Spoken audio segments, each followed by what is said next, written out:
Have you ever had one of those moments where, I don't know, the world just sort of tilts, the epiphany? Well, It's that specific split second where you look at something you've seen 1,000 times before, mhm. and suddenly the whole context just shifts. You see it in a completely new light. And you can never go back. You can never unsee it. And that feeling, that, sudden, almost uncomfortable clarity is really the engine behind the deep dive we're doing today. It's what psychologists call cognitive restructuring. Yeah. It's not just getting a new piece of data.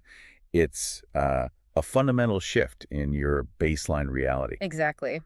We are looking at this narrative case study titled When You Finally See What You've Been Looking At All Along.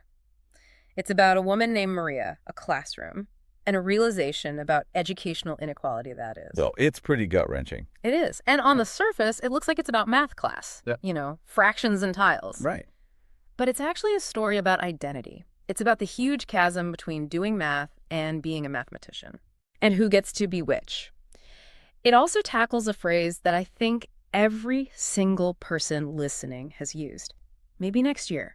Ugh. We use it to delay hard choices, but this source argues that maybe next year it's not a safety valve, it's actually a weapon.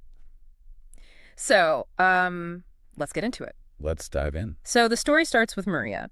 She's sitting in the back of a classroom at a place called Riverside Academy. And we need to set the scene here. We do. Riverside Academy, the source notes, has a tuition of $28,000 a year. Right. So immediately we know where we are. This is a space of immense privilege. Resources are not an issue.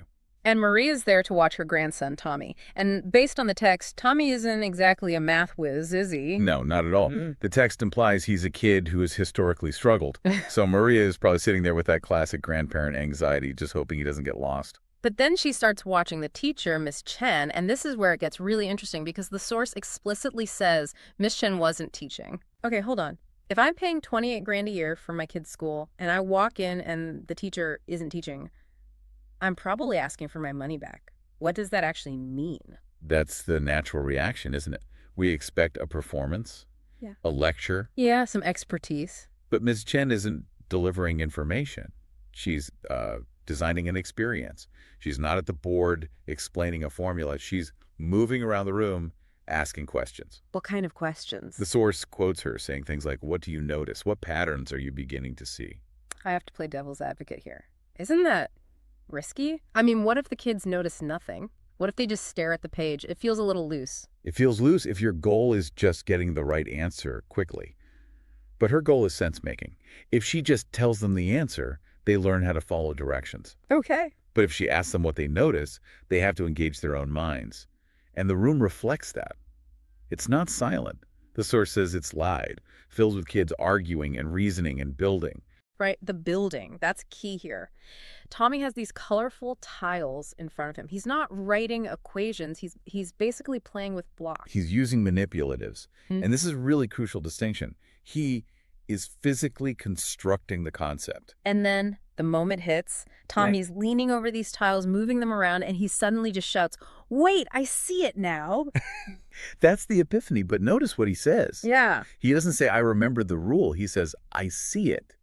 He owns it. The source analyzes this moment so well. It says this is the kind of mathematics that creates mathematicians. I want to push on that. It sounds like a nice slogan, but what does it actually mean? What is the real difference between a student who gets an A and a student who is a mathematician? A student with an A might just be really good at compliance. They know how to put the numbers in the right place to get the teacher's approval. A mathematician sees a problem and believes they have the tools to figure it out. Tommy, in that moment, isn't waiting for Miss Chen to tell him he's right. He knows he's right. He saw the pattern himself. So the authority becomes internal. Precisely. The authority shifts from the teacher to the student.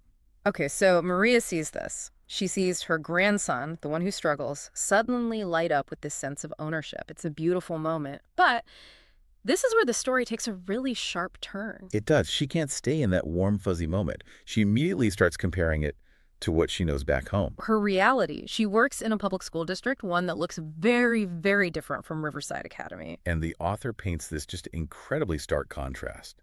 We go from that bright, noisy room with the colorful tiles to a kidney-shaped table in a well-meaning intervention space.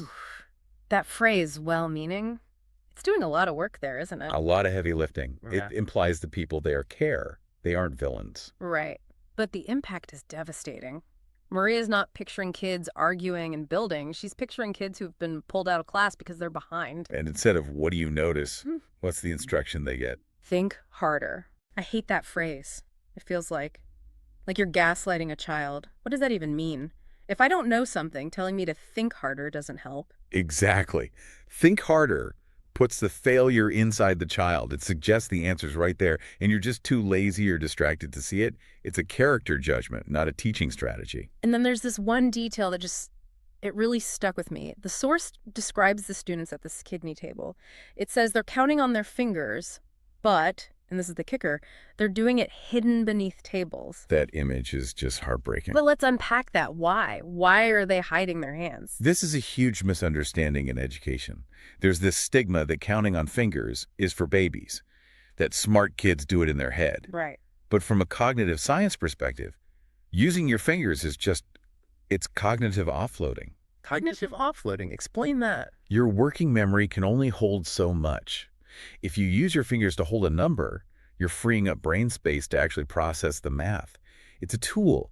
It's no different than Tommy using those colorful tiles. Wait, that's a wild comparison.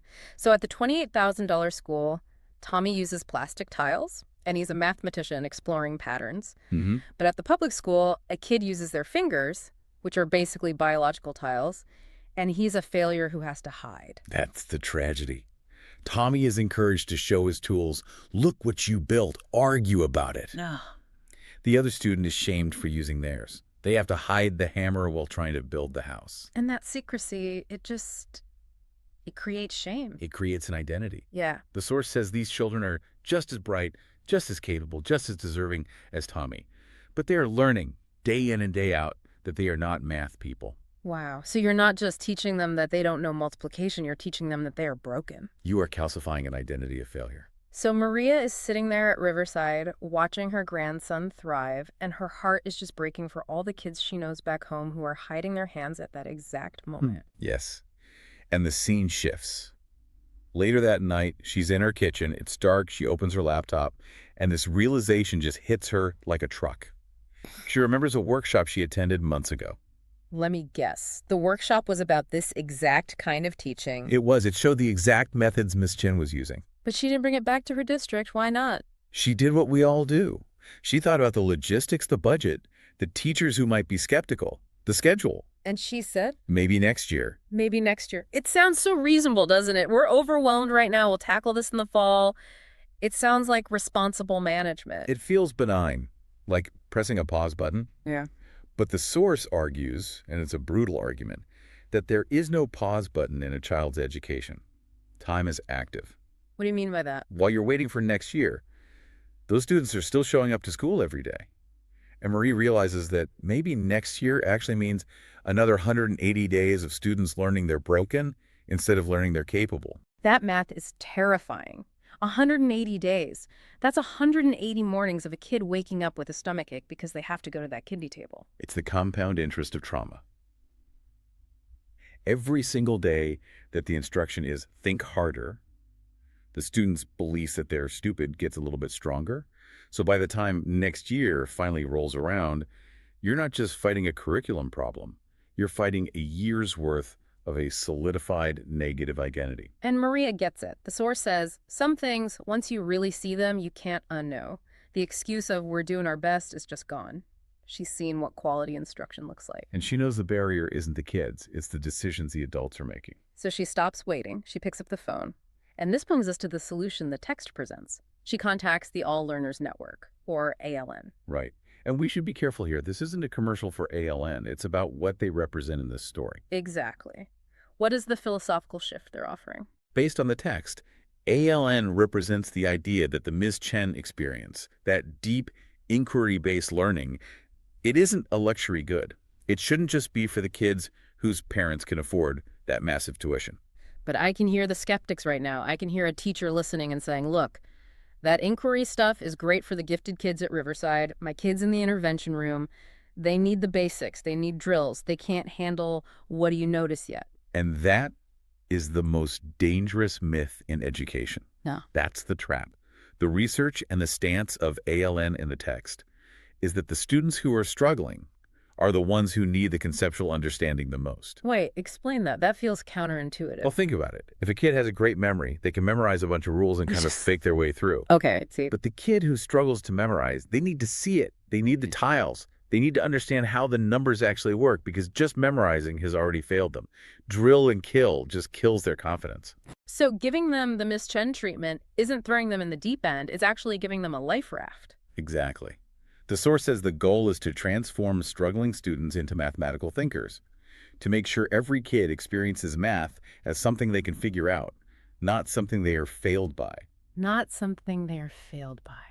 I like that phrasing. It flips the responsibility, doesn't it? It puts the responsibility back on the system. And it emphasizes equity. The text is very clear that this is for the kids whose parents can't afford private school, but who need math just as much. So Maria makes the call. She decides the kids in her district deserve to argue and build and see it for themselves, just like Tommy. And the text ends with this real sense of urgency. It says, your students are waiting, and they've been waiting long enough. It circles right back to the cost of maybe next year.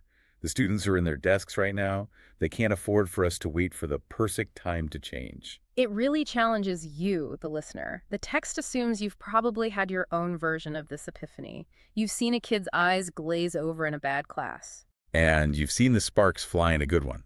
And the question is, what do you do with that knowledge? Right. It's so easy to just intellectualize it, you know? Oh, that school has more funding. It is what it is. Right. It's much harder to look at the specific interaction, the child hiding their hands into the table, and say, this is an active choice we are making. It's about the unseen cost of our own comfort. We stay comfortable with the way things are because changing instruction is hard and it's messy. But the cost of our comfort is their identity. That's the trade-off. Yeah. And Maria decided she wasn't willing to make that trade anymore. It's a story that starts with, tiles and tuition, but it ends up being about justice, cognitive justice. Absolutely. Who gets to be a thinker? Who gets to be a problem solver in our society? And why are we hoarding those identities for the select few? So as we wrap up this deep dive, we've kind of moved from that initial epiphany to the stark inequality to the actual mechanics of why something like finger counting is a valid tool that we shame out of kids. And we landed on the urgency of action. That maybe next year is an active decision to let another year of damage happen. So here's the thought we want to leave you with today. We want you to just visualize the classrooms, the learning environments in your own orbit. Maybe you're a teacher, a parent, a manager. And strip away all the excuses about the budget or the building. Just look at the raw interaction between the learner and the struggle. And ask yourself this. Are the people in your care being taught to hide their hands? Are they being made to feel ashamed of the very tools they need to think? Or are they being taught to argue and to build and to reason? And if the answer is that they're hiding their hands, how many more 180 days are you willing to let pass before you decide to change it? Because once you see those hidden hands, you can't unsee them. Thanks for diving in with us. See you next time.